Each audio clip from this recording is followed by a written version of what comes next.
الحمد لله والصلاة والسلام على نبينا محمد وعلى آله وصحبه أجمعين. أعوذ بالله من الشيطان الرجيم. إنا كذلك نفعل بالمجرمين إنهم كانوا إذا قيل لهم لا إله إلا الله يستكبرون ويقولون أئنا لتاركو آلهتنا لشاعر مجنون بل جاء بالحق وصدق المرسلين إنكم لذائق العذاب الأليم وما تجزون إلا ما كنتم تعملون. گرامی قدر بھائیوں، بہنوں اور پیارے بچوں،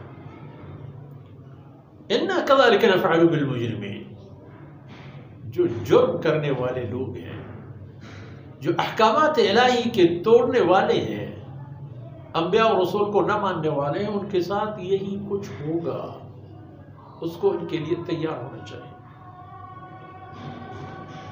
اور یہ لوگ ایسے تھے کہ اذا قیل لهم لا الہ الا اللہ یستکبرون، جب ان سے کہا جاتا تھا کہ کلمہ لا الہ الا اللہ کو اپناؤ قول و فعل و عمل و عقیدہ میں، اور جاؤ ہم تو اس سے کافی بڑے ہیں، ہماری شان تو اس سے بہت اونچی ہے، ہم یہ نہیں مانیں گے، نعوذ باللہ. اور بجائے لا الہ الا اللہ اور اس کے تقاضوں کو ماننے کی، یقولون کہا کرتے تھے اِنَّا لَتَارِكُو آلِهَتِنَا لِشَاعِرٍ مَجْنُونٍ، کیا ہم اپنے معبودوں کو چھوڑ دیں گے ایک شاعر کے لیے جو نعوذ باللہ پاگل بھی ہے. یعنی رسول اللہ صلی اللہ علیہ وسلم کبھی اس کو شاعر کہتے تھے، کبھی کاہن کہتے تھے، کبھی نعوذ باللہ مجنون کہتے تھے، جبکہ کلمہ لا الہ الا اللہ سے پہلے محمد رسول اللہ صلی اللہ علیہ وسلم کا ان کے پاس نام تھا الصادق والامین. جب کلمہ لا الہ الا اللہ کی بات آ گئی تو نعوذ باللہ شاعر و کاہن و مجنون ہو گئے. بل جاء بالحق، وہ لوگ تو یہ کہتے تھے آپ صلی اللہ علیہ وسلم کے بارے میں، لیکن حقیقت وہ نہیں ہے. حقیقت یہ ہے کہ اللہ کے رسول حق اور حقیقت لے کر آئے ہیں. وصدق المرسلین، اور انہوں نے صداقت کی تائید کی ہے انبیاء اور رسول سابقہ کی. سیدنا عیسیٰ و موسیٰ اور جتنے دیگر حضرات انبیاء ہیں، چاہے بنی اسرائیل کے یا کہیں دیگر اقوام میں، جتنے بھی انبیاء اور رسول آئے تھے، اللہ کا یہ رسول ان سب کی تصدیق اور ان سب کی باور کرنے والا اور باور کرانے والا ہے، ان کو حق مانتا ہے. اور تم لوگ جو یہ جرم کرتے ہو، جو فرمایا اِنَّا كَذَلِكَ نَفْعَلُ بِالْمُجْرِمِينَ إِنَّكُمْ لَذَائِقُ الْعَذَابِ الْأَلِيمِ، اگر یہی حالت ہے، جس طرز زندگی پر تم لوگ جا رہے ہو اور جس سسٹم کو تم لوگوں نے اپنی زندگی کے ضوابط اور اصول حیات بنا لی ہے، اگر سلسلہ اسی طرح چلتا رہا، إِنَّكُمْ لَذَائِقُ الْعَذَابِ الْأَلِيمِ، تمہیں چکنا ہوگا دردناک عذاب کا ذائقہ. عذاب علیم یعنی درد و علم دینے والی عذاب، جس کی دردناکی کا کوئی حد و پیمانہ نہیں ہے اور کوئی مقدار و میعاد بھی نہیں ہے.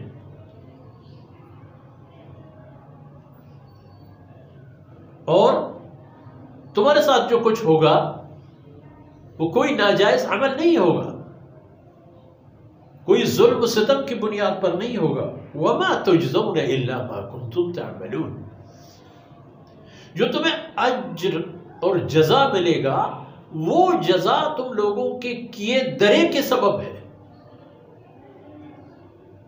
جو اعمال تھے تمہارے، ان اعمال کی بدولت اس عذاب میں مبتلا ہو جاؤ گے، عذاب علیم. انکم لذائق العذاب العلیم، اور یہ عذاب علیم انما تجزون ما کنتم تعملون. یہ جزا ہے تمہارے ان اعمال کا جو تم لوگ دنیا میں کر چکے ہوتے تھے۔ انبیاء علیہ السلام کی تفہیم اور ان کی وعظ و نصیحت کام نہیں آئے۔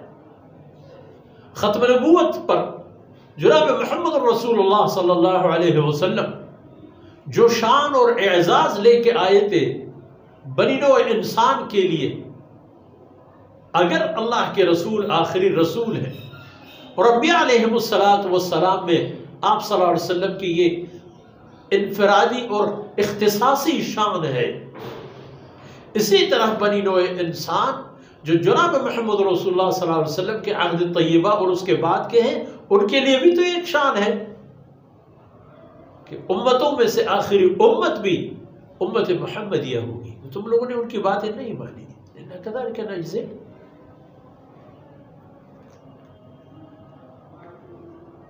إنا كذلك،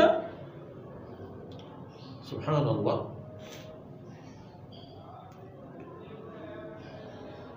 وما تجزون الا ما كنتم تعملون۔ اور ادھر فرمائے اللہ اکبر، انا كذلك نفعل بالمجرمین۔ معذرت کے ساتھ کچھ بات لمبی ہوگی۔ انا كذلك نفعل بالمجرمین وما تجزون الا ما كنتم تعملون۔ اس لیے اپنے قول و عمل اور کردار کے بارے میں غفلت اور بے خبر نہ رہو۔ کرو گے جو کچھ پاؤ گے وہی کچھ، بوؤ گے جو کچھ کاٹو گے وہی کچھ۔ اگلی آیتوں میں انشاءاللہ دیکھیں گے کہ جن لوگوں نے یہاں اللہ کی بات مانی وہاں ان کے ساتھ کیا ہوا۔ وصلی اللہ علی نبینا محمد وعلی آلہ وصحبہ